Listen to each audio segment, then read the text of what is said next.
I am currently running the HSRL-2 instrument on board the G3 during the Asia AQ field campaign.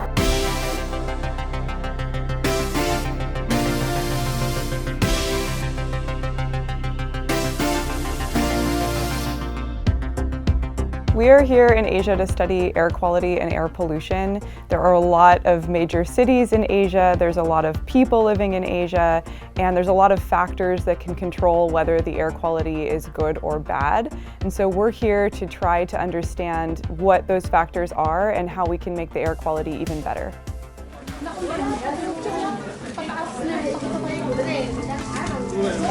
It's been said that bad air quality anywhere is bad air quality everywhere.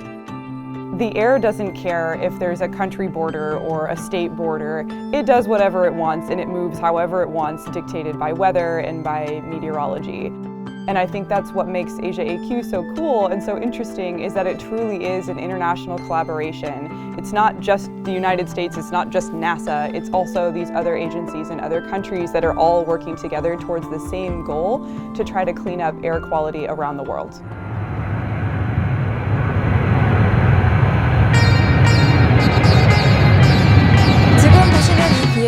하늘의 실험실이라고 불리는 미국 항공우주국 한반도 대기질을 함께 연구해온 국내 연구진입니다.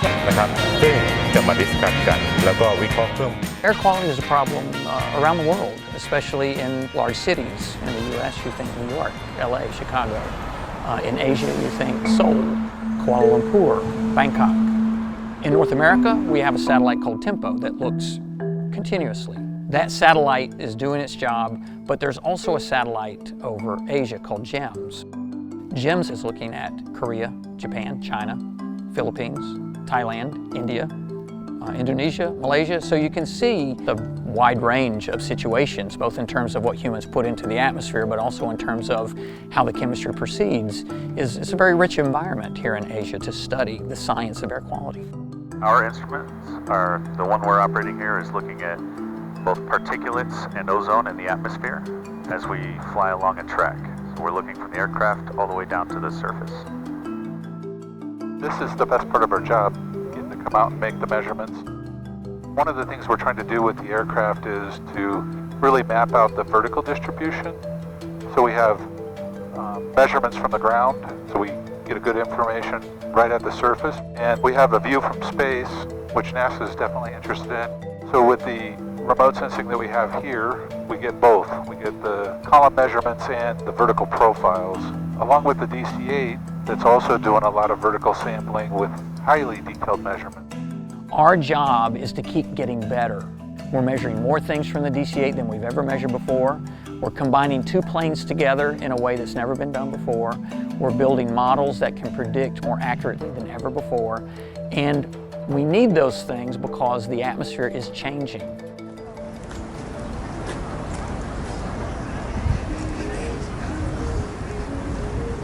Seoul metropolitan area has a population over 10 million people, meaning people are sharing their air regardless of their willingness. So the poor air quality means really influential effects to many people. There are many entities who got involved in this Asia AQ. Starting from a space agency such as NASA and our Ministry of Environment in Korea. The partnerships are most important because as scientists, we're here to provide information. Yes, we do think air quality is a problem and we do want to see it improve, but we're not the ones who do that.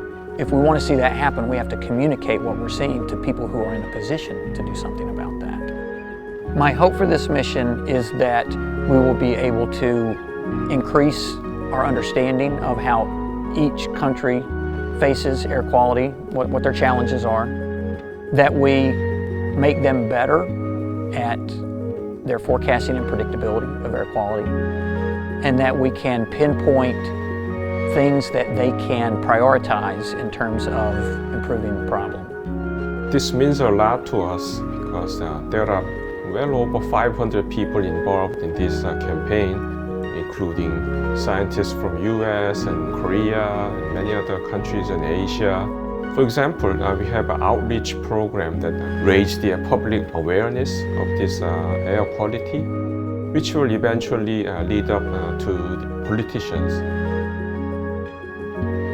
I've been working on satellite remote sensing for my scientist career, but the best thing about this type of campaign is to have many different people gather together, share their knowledge and share their data to draw a scientific conclusions on the air pollution events and their evolutions.